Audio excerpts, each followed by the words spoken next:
முதல் வாசகம். சபை கண்காணிப்பாளராக இருப்பவர் குறை சொல்லுக்கு ஆளாகாதவராக இருக்க வேண்டும். திருத்தூதர் பவுல் தீமோத்தேயுவுக்கு எழுதிய முதல் திருமுகத்திலிருந்து வாசகம். அதிகாரம் 3, இறைத்திருவசனங்கள் 1 முதல் 13 முடிய.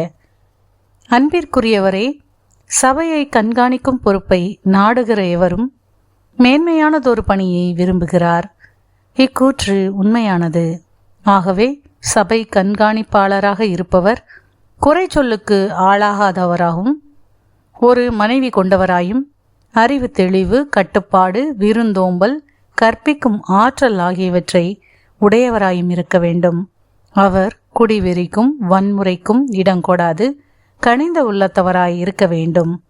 சண்டையையும் பொருள் ஆசையையும் தவிர்ப்பவராக இருக்க வேண்டும். தமது சொந்த குடும்பத்தை நல்ல முறையில் நடத்தி தம் பிள்ளைகள் பணிவுடனும் மிகுந்த கண்ணியத்துடனும் வளர ஆவண செய்பவராக இருக்க வேண்டும். தமது சொந்த குடும்பத்தையே நடத்த தெரியாத ஒருவரால் கடவுளின் சபையை எவ்வாறு கவனிக்க முடியும்? திருச்சபையில் புதிதாக சேர்ந்த ஒருவர் கண்காணிப்பாளராக கூடாது. அவ்வாறு ஆவாரானால் அவர் தற்பெருமை கொள்ளலாம். அதனால் அலகைக்கு கிடைத்த தண்டனையை அவர் அடைய நேரிடும். சபை கண்காணிப்பாளர் திருச்சபைக்கு வெளியே உள்ளவர்களிடமும் நற்சான்று பெற்றவராய் இருக்க வேண்டும். இல்லாவிட்டால் அவர் இழிச்சொல்லுக்கு ஆளாகலாம், அலகையின் கண்ணியிலும் விழ நேரிடலாம். அவ்வாறே திரு தொண்டர்களும் கண்ணியமுடையவர்களாக இருக்க வேண்டும். இரட்டை நாக்கு உள்ளவர்களாகவும், குடிவெறிக்கு அடிமைப்பட்டவர்களாகவும், இழிவான ஊதியத்தின் மேல் ஆசை உள்ளவர்களாகவும் இருத்தலாகாது. எச்சரிக்கை: தூய மனச்சான்று உடையவர்களாய் விசுவாசத்தின் மறைபொருளை காத்து வர வேண்டும். முதலில் இவர்களை சோதித்து பார்க்க வேண்டும். இவர்கள் குறையற்றவர்கள் என காணப்பட்டால் திருப்பணி ஆற்றலாம். அதுபோலவே பெண்களும் கண்ணியமுடையவராயும், புறம் கூறாதவராயும், அறிவு தெளிவு உடையவராயும், எல்லாவற்றிலும் நம்பத்தக்கவராயும் இருக்க வேண்டும். திரு தொண்டர்கள் ஒரு மனைவி கொண்டவர்களாயும், பிள்ளைகளையும் சொந்த குடும்பத்தையும் நல்ல முறையில் நடத்துகிறவர்களாயும் இருக்க வேண்டும். நன்கு திருத்தொண்டு ஆற்றுவோர் உயர் மதிப்பு பெறுவர். இயேசு கிறிஸ்துவின் மேலுள்ள நம்பிக்கையை குறித்து அதிக துணிவோடு பேசுவர். ஆண்டவரின் அருள்வாக்கு. இறைவனுக்கு நன்றி. பதிலுரை பாடல். திருப்பாடல் 101. பல்லவி. தூய உள்ளத்தோடு என் இல்லத்தில் வாழ்வேன். தூய உள்ளத்தோடு என் இல்லத்தில் வாழ்வேன். இரக்கத்தையும் நீதியையும் குறித்து பாடுவேன். ஆண்டவரே, உமக்கே புகழ் சாற்றிடுவேன். மாசற்ற வழியே நடப்பதில் நான் கருத்தாயிருக்கிறேன். எப்பொழுது நீர் என்னிடம் வருவே.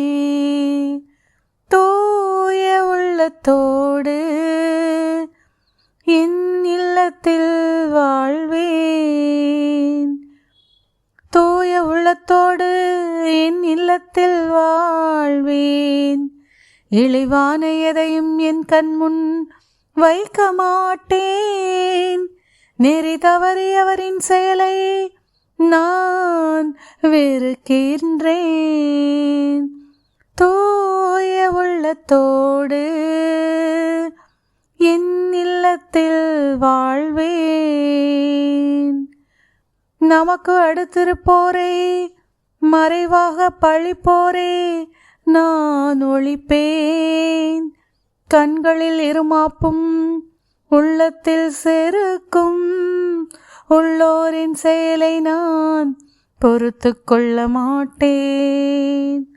தூய உள்ளத்தோடு என் இல்லத்தில் வாழ்வேன். நாட்டில் நம்பிக்கைக்குரியோரை கண்டுபிடித்து என்னோடு வாழச் செய்வேன். நேரிய வழியில் நடப்போரை எனக்கு பணிவிடை புரியச் செய்வேன். பணிவிடை புரியச் செய்வேன். தூய உள்ளத்தோடு என் இல்லத்தில் வாழ்வேன். நற்செய்தி வாசகம். இளைஞனே, நான் உனக்குச் சொல்கிறேன், எழுந்திடு. லூக்கா எழுதிய தூய நற்செய்தியிலிருந்து வாசகம்.